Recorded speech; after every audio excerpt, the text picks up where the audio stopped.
नमस्कार, मैं हूँ पूनम शर्मा और आज मैं एक्टिंग के जिस इम्पॉर्टेंट एलिमेंट की बात करने जा रही हूँ वो है कैरेक्टराइजेशन। दोस्तों, हर एक्टर के मन में ये मेन गोल, ये मोटिव होता है कि उसको जो भी कैरेक्टर दिया जाए वो उसको इतने ट्रूथफुली, इतने अच्छे से निभाए कि ऑडियंस के दिलो दिमाग पर उसका असर, उसकी याद बहुत लंबे समय तक ताज़ा रहे। एक्टर को अपने शरीर को एक खाली पात्र की तरह रखना होता है और उसमें जो कैरेक्टर उसे निभाने को दिया जाता है उसको अपने शरीर के अंदर यानी कि खाली पात्र के अंदर भरना होता है। अब कैरेक्टर को निभाने के लिए या कैरेक्टर को ट्रूथफुली निभाने के बहुत सारे तरीके हैं, लेकिन इन तरीकों पर जाने से पहले ये बहुत ज़रूरी है कि हम जान लें कि कैरेक्टर किस प्रकार का है। कैरेक्टर दो प्रकार के होते हैं, वास्तविक और काल्पनिक। वास्तविक जो कैरेक्टर होता है वो फैक्ट्स पर डिपेंड करता है। उस वास्तविक कैरेक्टर के बारे में हमारे पास एक ऑथेंटिक इन्फॉर्मेशन होती है, क्योंकि ये कैरेक्टर ऐसा होता है जिसके बारे में ज़्यादातर लोग जानते हैं, जिसको वो कहीं ना कहीं देख चुके होते हैं, उसके बारे में सुन चुके होते हैं। जबकि काल्पनिक कैरेक्टर जो होता है वो लेखक की कल्पना पर आधारित होता है, उसे लेखक ने खुद गढ़ा होता है। तो उसमें जो है उसके बारे में, उस कैरेक्टर के बारे में हमारे पास कोई भी ऑथेंटिक इन्फॉर्मेशन नहीं होती है।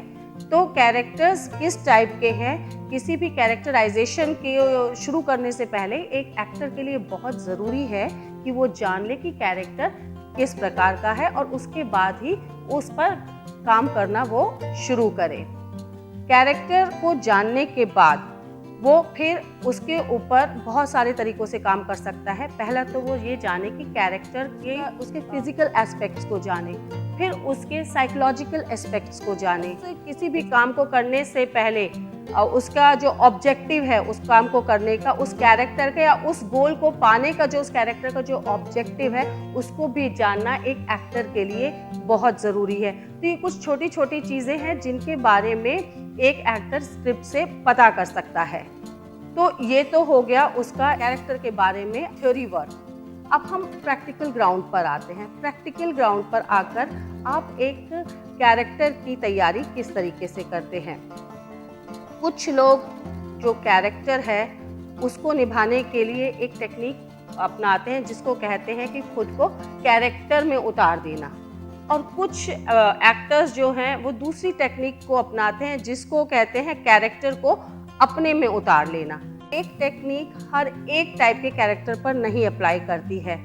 अगर कैरेक्टर जो है वो वास्तविक है तो उसके लिए एक टेक्निक होगी, और अगर कैरेक्टर काल्पनिक है तो उसके लिए दूसरी टेक्निक होगी।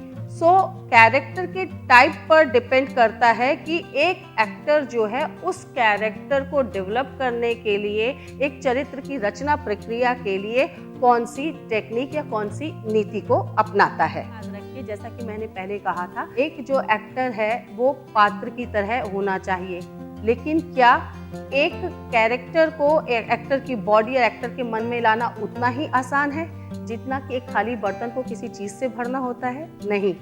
उसके लिए, एक्टर के लिए किसी भी कैरेक्टर को अपने अंदर लाना बहुत ही जटिल, बहुत ही टफ मेथड है, जिसके लिए उसको कई घंटों की, कई दिनों की रिहर्सल की ज़रूरत होती है।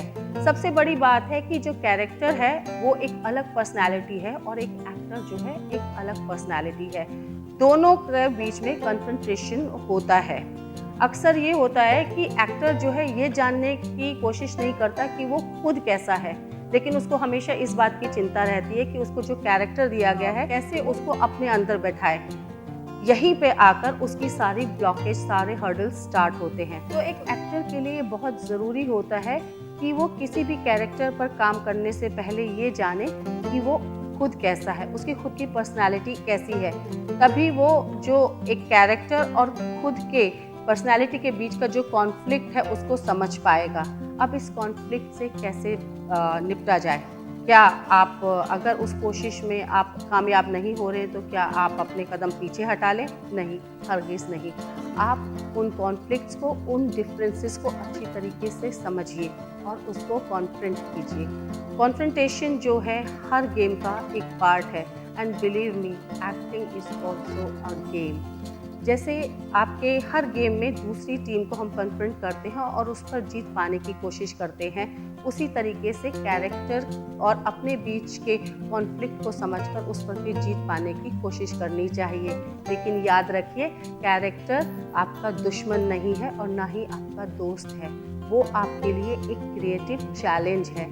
इस चैलेंज को एक्सेप्ट कीजिए और धैर्य के साथ धीमे धीमे उस कैरेक्टर को आत्मसात करने की कोशिश कीजिए।